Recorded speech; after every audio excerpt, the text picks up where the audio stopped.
Hai semua, Assalamualaikum. Dalam video kali ini, cikgu akan berkongsi tentang matematik tingkatan 3, bab 5, nisbah trigonometri. Dan kita akan lihat subtopik 5.1, sinus, kosinus dan tangent bagi sudut tirus dalam segitiga bersudut tegak. Dan kita akan lihat satu standard pembelajaran, iaitu mengenal pasti sisi bertentangan dan sisi bersebelahan berdasarkan suatu sudut tirus dalam segitiga bersudut tegak.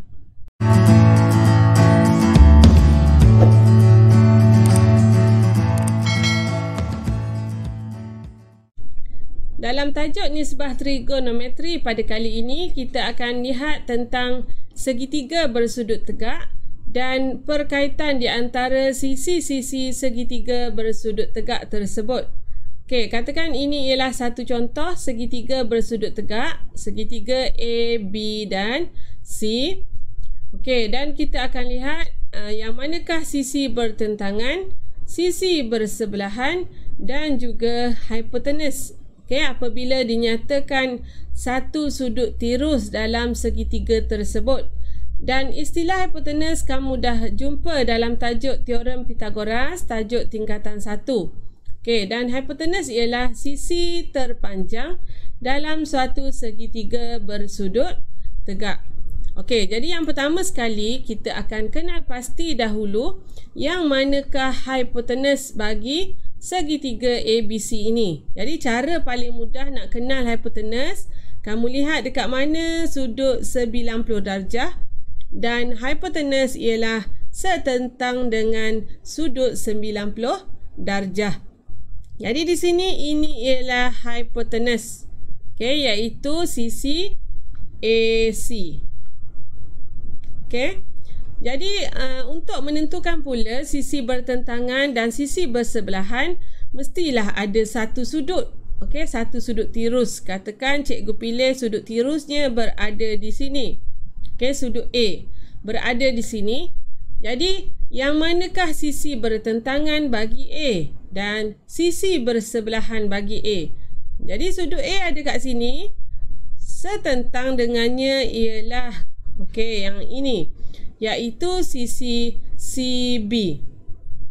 Okey, sisi CB ataupun kalau kita tulis ikut abjad, sisi BC. Okey, setentang dengan sudut A. Dan yang mana pula sisi bersebelahan baginya. Okey, jadi A berada di sini, jadi sebelahannya ialah di sinilah, iaitu sisi AB. Okey, sisi AB. Okey, yang ni kalau sisi sudut A berada di sini. Katakan cikgu pilih pula sudut yang kedua, iaitu sudut berada di sini. Okey, sudut tirus yang berada di sini. Katakan cikgu tulis sebagai C. Jadi yang mana?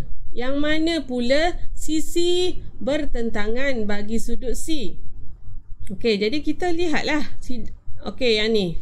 Ni ialah sisi bertentangan bagi sudut C. Jadi sisinya ialah AB.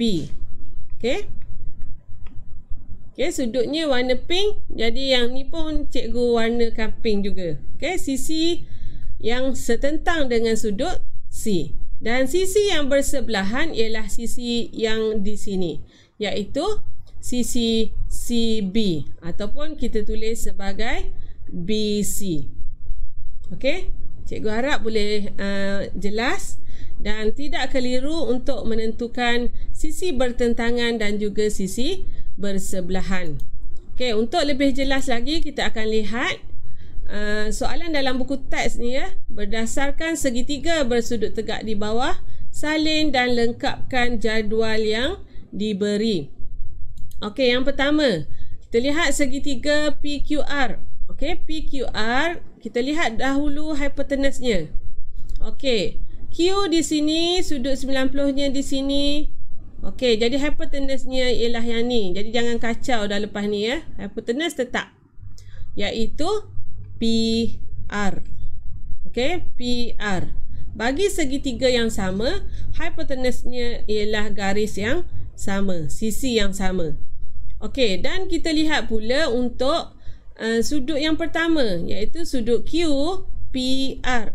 Okey, sudut yang berada di huruf P.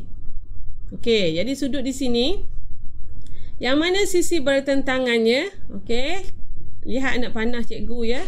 Okey, jadi sisi bertentangannya yang ini iaitu QR. Okey, QR. Dan sisi bersebelahan pula yang ini, PQ. Okey, PQ.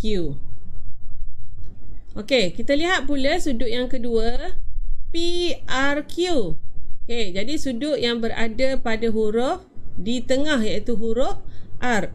Okey, setentang dengannya, lihat anak panah cikgu, sisinya ialah PQ.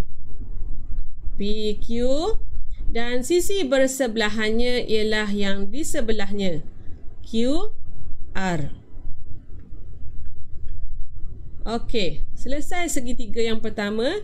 Kita lihat segitiga yang kedua, iaitu segitiga KM dan N. KMN. Okey, jadi kita lihat hipotenusnya. Okey, sudut 90 di sini, hipotenusnya ialah yang ini. Okey. Jadi hipotenusnya ialah KN. Okey, KN. Okey, sudut yang pertama. Sudut yang pertama ialah sudut MNK. Jadi di mana MNK? Sudut dekat huruf N. Okey, saya tentang dengannya yang ini, KM. Okey, KM. Dan bersebelahan dengannya ialah yang ini, MN. Okey. Dan untuk sudut MKN, sudut yang berada di huruf K, okey, sudut di sini, setentang ialah yang ini, iaitu MN. Okey. Dan sisi bersebelahan dia yang sebelah dia lah, KM. Okey. Dan segitiga yang terakhir ialah segitiga EFG. Okey, hipotenusnya. Okey, jadi yang ni hipotenusnya iaitu EG. Okey, untuk kedua-dua sudut EG. Dan kita lihat sisi bertentangan bagi sudut yang pertama, iaitu sudut FEG, sudut dekat huruf E. Okey, bertentangannya di sini, sisinya ialah FG. Okey, sisi bersebelahannya pula ialah yang di sebelahnya, EF. Okey, EF. Dan untuk sudut yang terakhir, sudut EGF. Okey, EGF, sudut dekat huruf G. Okey, sudut di sini setentang dengannya ialah EF. Okey, EF. Dan sisi yang bersebelahan dengan sudut ini ialah FG. FG. Jadi cikgu harap boleh faham dan jelas bagaimana cara untuk menentukan sisi bertentangan, sisi bersebelahan dan juga hipotenus bagi bagi sudut dalam segitiga bersudut tegak. Okey, sekiranya ada apa-apa persoalan, bolehlah ditulis di ruangan komen. Berminat dengan video-video yang cikgu kongsikan? Jangan lupa untuk like, share, komen serta subscribe. Terima kasih.